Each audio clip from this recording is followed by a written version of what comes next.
पाठ 15 क्यों क्यों लड़की, महाश्वेता देवी। बच्चों, आपको ये पाठ समझ आ गया? जी बिल्कुल मैम। सवाल पूछूं? नहीं मैम, बस समझ आ गया। आप सवाल पूछने से कतराते क्यों हैं? आपसे जितने सवाल पूछेंगे उतनी ही अच्छी तरह से सीख पाएंगे आप। कोई भी सवाल? हाँ, जो पाठ से संबंधित हो, आपकी जानकारी से संबंधित हो। जैसे इस पाठ की लड़की सवाल पूछती है। नहीं मैम, बस समझ आ गया। पर क्यों? छोटी सी लड़की थी, वह करीब 10 साल की। एक बड़े से सांप का पीछा कर रही थी। मैं उसके पीछे भागी, उसकी चोटियां पकड़ घसीट लाई, उस पर चिल्लाई, ना मोइना ना। क्यों? उसने पूछा। कोई धामन वामन नहीं है, नाग है नाग। तो नाग को क्यों ना पकड़ूं? क्यों? अरे काट लेगा। नहीं, इस बार नहीं। पर क्यों? मैं उसे ऑफिस तक घसीट लाई।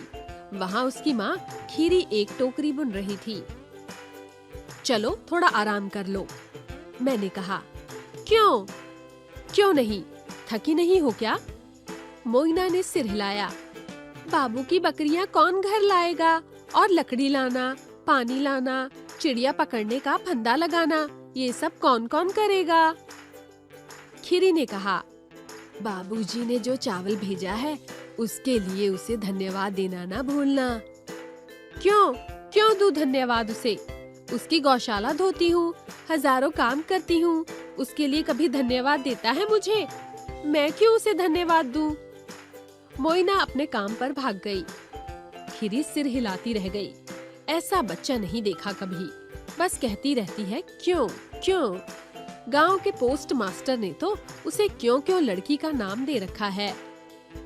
मुझे तो अच्छी लगती है मोइना, इतनी जिद्दी है कि एक बात पकड़ ले तो उससे हटती नहीं। मोइना आदिवासी लड़की थी। शबर लोग गरीब और भूमिहीन थे, पर बाकी शबर लोग काफी शिकायत करते, सुनाई नहीं देते थे। सिर्फ मोइना ही थी जो सवाल पर सवाल करे जाती। क्यों मुझे मीलों चलना पड़ता है नदी से पानी लाने के लिए? क्यों रहते हैं हम पत्तों की झोपड़ी में? हम दिन में 2 बार चावल क्यों नहीं खा सकते? मोइना गांव के बाबुओं की बकरियां चराने का काम करती, पर ना तो वह अपने आप को दीनहीन समझती, न मालिकों का एहसान मानती। वह अपना काम करती, घर आ जाती और बुदबुदाती रहती। क्यों उनका बचा खुचा खाऊं मैं तो बढ़िया खाना बनाऊंगी शाम को, हरे पत्ते, चावल, केकड़े और मिर्ची वाला, और सारे घर वालों के साथ बैठकर खाऊंगी। वैसे शबर लोग आमतौर पर अपनी लड़कियों को काम पर नहीं भेजते हैं, पर मोइना की माँ एक पैर से लंगड़ाती थी। वह ज्यादा चल फिर नहीं सकती थी। उसके पिता दूर जमशेदपुर काम की तलाश में गए हुए थे और उसका भाई गोरो जलाऊ लकड़ियाँ लाने जंगल जाता था। सो मोइना को भी काम पर जाना पड़ता था। उस अक्टूबर में मैं समिति के साथ वहाँ पूरा 1 माह रुकी। एक सुबह मोइना ने घोषणा की कि वह समिति वाली झोपड़ी में मेरे साथ रहेगी। बिल्कुल नहीं, खीरी ने कहा। क्यों नहीं? इतनी बड़ी झोपड़ी है, एक बुढ़िया को कितनी जगह चाहिए? तुम्हारे काम का क्या होगा? काम के बाद आया करूंगी।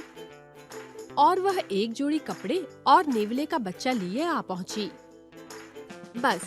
ये बस जरा सा खाता है और बुरे सांपों को दूर भगा आता है, उसने कहा।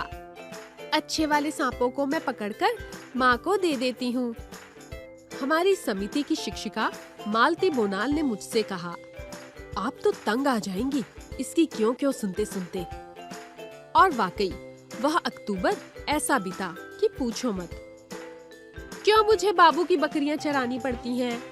उसके लड़के खुद ही कर सकते हैं। मछलियां बोल क्यों नहीं पाती? अगर सारे तारे सूरज से बड़े हैं तो वे इतने छोटे नजर क्यों आते हैं? और हर रात को तुम सोने से पहले किताबें क्यों पढ़ती हो? क्योंकि किताबों में तुम्हारी क्यों क्यों के जवाब मिलते हैं। इस बार मोइना चुप रही। उसने कमरा ठीक ठाक किया, आंगन के फूलों वाले झाड़ को पानी दिया, नेवले को मछली दी। फिर उसने कहा, मैं पढ़ना सीखूंगी और अपने सारे सवालों के जवाब ढूंढ निकालूंगी। जो वह मुझसे सीखती, वह बकरियां चराते समय बच्चों को बताती। कई तारे सूरज से भी बड़े हैं। सूरज पास है इसलिए बड़ा दिखता है। मछलियाँ हमारी तरह बातें नहीं करती। मछलियों की अपनी भाषा है जो सुनाई नहीं देती। तुम्हें पता है, पृथ्वी गोल है। 1 साल बाद जब मैं उस गांव में दोबारा पहुंची तो सबसे पहले सुनाई दी मोइना की आवाज। स्कूल क्यों बंद है? समिति के स्कूल के अंदर एक मिमियाती बकरी को अपने साथ घसीटते हुए उसने मालती को पुकारा। क्या मतलब है तुम्हारा, क्यों बंद है? मैं भी क्यों न पढ़ूं? तो तुम्हें रोक कौन रहा है? पर कोई कक्षा ही नहीं लगी। स्कूल पूरा हो चुका। क्यों? तुम जानती हो मोइना, मैं सुबह 9 बजे से 11 बजे तक कक्षा लगाती हूँ। मोइना ने पाँव पटक कर कहा, तुम समय बदल क्यों नहीं सकती? मुझे बाबू की बकरियां चरानी होती हैं। सुबह मैं तो सिर्फ 11 बजे के बाद ही आ सकती हूँ। तुम पढ़ाओगी नहीं तो मैं सीखूंगी कहाँ से? मैं बूढ़ी माँ को बता दूंगी कि बकरी चराने वाले या गाय चराने वाले हम में से कोई भी नहीं आ सकेगा अगर स्कूल का समय नहीं बदला तो। तभी उसने मुझे देखा और अपनी बकरी लेकर भाग खड़ी हुई। शाम को मैं मोइना की झोपड़ी पर गई। चौके की अंगार के पास मजे से बैठी मोइना अपनी छोटी बहन और बड़े भाई को बता रही थी। 1 पेड़ काटो तो 2 पेड़ लगाओ। खाने से पहले हाथ धो लो। जानते हो क्यों? पेट दर्द हो जाएगा अगर नहीं धोओगे तो। तुम कुछ नहीं जानते हो क्यों? क्योंकि तुम समिति की कक्षा में नहीं जाते। तुम्हें क्या लगता है, गांव में जब प्राइमरी स्कूल खुला तो उसमें दाखिल होने वाली पहली लड़की कौन थी? मोइना। मोइना अब 18 साल की है। वह समिति के स्कूल में पढ़ाती है। अगर तुम उसके स्कूल के पास से गुजरो तो निश्चित ही तुम्हें उसकी बेचैन आवाज सुनाई देगी। आलस मत करो, सवाल करो, मुझसे पूछो, क्यों मच्छरों को खत्म करना चाहिए? क्यों ध्रुव तारा हमेशा उत्तरी आकाश में ही रहता है? और दूसरे बच्चे भी अब सीख रहे हैं पूछना क्यों। वैसे मोइना को पता नहीं है कि मैं उसकी कहानी लिख रही हूँ। अगर उसे बताया जाए तो कहेगी, क्यों? मेरे बारे में क्यों?